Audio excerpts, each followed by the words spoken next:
ഇടുക്കിയിൽ കനത്ത മഴ തുടരുന്നതിനിടെ ജില്ലയിൽ മഴക്കെടുതി രൂക്ഷമാകുന്നു. വാഗമണിലും കുടിയത്തൂരിലുമായി നടന്ന മണ്ണിടിച്ചിലും ഉരുൾപൊട്ടലിലും 2 പേർ മരിച്ചു. മണ്ണിടിച്ചിലും വെള്ളപ്പൊക്കവും വ്യാപകമായതോടെ നിരവധി റോഡുകൾ ഗതാഗതത്തിന് അടഞ്ഞുകിടക്കുകയാണ്. താഴ്ന്ന പ്രദേശങ്ങളിൽ വെള്ളം കയറിയതിനെ തുടർന്ന് ആളുകളെ സുരക്ഷിത കേന്ദ്രങ്ങളിലേക്ക് മാറ്റിപ്പാർപ്പിക്കുകയാണ്. ദുരിതബാധിതർക്കായി 5 ദുരിതാശ്വാസ ക്യാമ്പുകളും തുറന്നിട്ടുണ്ട്. ജില്ലയിലെ 3 ഡാമുകൾ തുറന്നു. കല്ലാർ, മലങ്കര, പാമ്പ്ള ഡാമുകളാണ് തുറന്നത്. രാത്രി നല്ല മഴയില്ലായിരുന്നു. മുകളിൽ നിന്ന് വന്ന വെള്ളവും എല്ലാം കൂടി ആകുമ്പോഴേ അവിടെ കെട്ടി എന്നിട്ട് ഇടിഞ്ഞ് പോകുന്നതാണ്. രാത്രി ഒരു 2 മണിയോടുകൂടിയാണ് ഉരുൾപൊട്ടലായിട്ട് ഉണ്ടായിരിക്കുന്നത്.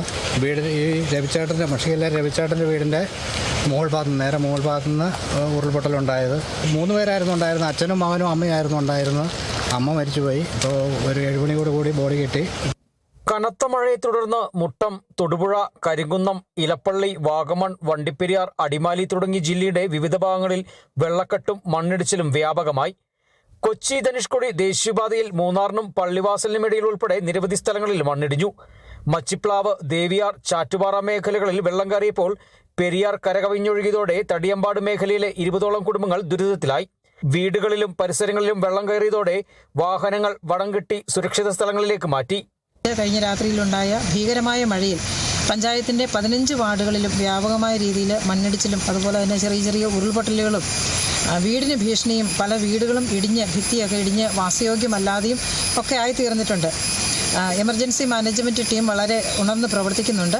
ഏതെങ്കിലും വിധത്തിലുള്ള ദുരിതങ്ങൾ അനുഭവിക്കുന്നവരുണ്ടെങ്കിൽ ക്യാമ്പുകളിലേക്ക് മാറ്റാനുള്ള സംവിധാനങ്ങളും നിലവിൽ തയ്യാറായിട്ടുണ്ട്. മൂലമറ്റം, വാഗമൺ, ഈരാറ്റുപേട്ട, വാഗമൺ, ഉപ്പുതറ, കട്ടപ്പന, വാഴവര, തടിയമ്പാട്, ചെറുതോണി റോഡുകളിലും മണ്ണിടിച്ചിലിനെ തുടർന്ന് ഗതാഗതം തടസ്സപ്പെട്ടു. കൊച്ചി ധനുഷ്കോടി ദേശീയപാതയിലും പലയിടങ്ങളിലും വെള്ളപ്പാച്ചിലും പാറയിടിച്ചിലും യാത്രാ ദുഷ്കരമാക്കി. പ്രളയ സാധ്യത കണക്കിലെടുത്ത് ദുരിതാശ്വാസ നടപടികൾ ശക്തമാക്കിയതായി ജില്ലാ ഭരണകൂടം പറഞ്ഞു. നിലവിൽ 5 ദുരിതാശ്വാസ ക്യാമ്പുകളാണ് പ്രവർത്തിക്കുന്നത്. മുട്ടം, ആലക്കോട്, തട്ടേക്കണ്ണി എന്നിവിടങ്ങളിൽ കുടുംബങ്ങളെ മാറ്റിപ്പാർപ്പിച്ചു. കീരിത്തോട് ഗവൺമെന്റ് LP സ്കൂളിലും അടിമാലി ഗവൺമെന്റ് ഹയർ സെക്കൻഡറി സ്കൂളിലും ക്യാമ്പുകൾ പ്രവർത്തിക്കുന്നു.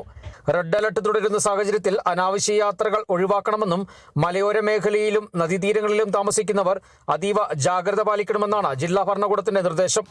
Kerala vision news, Idukki.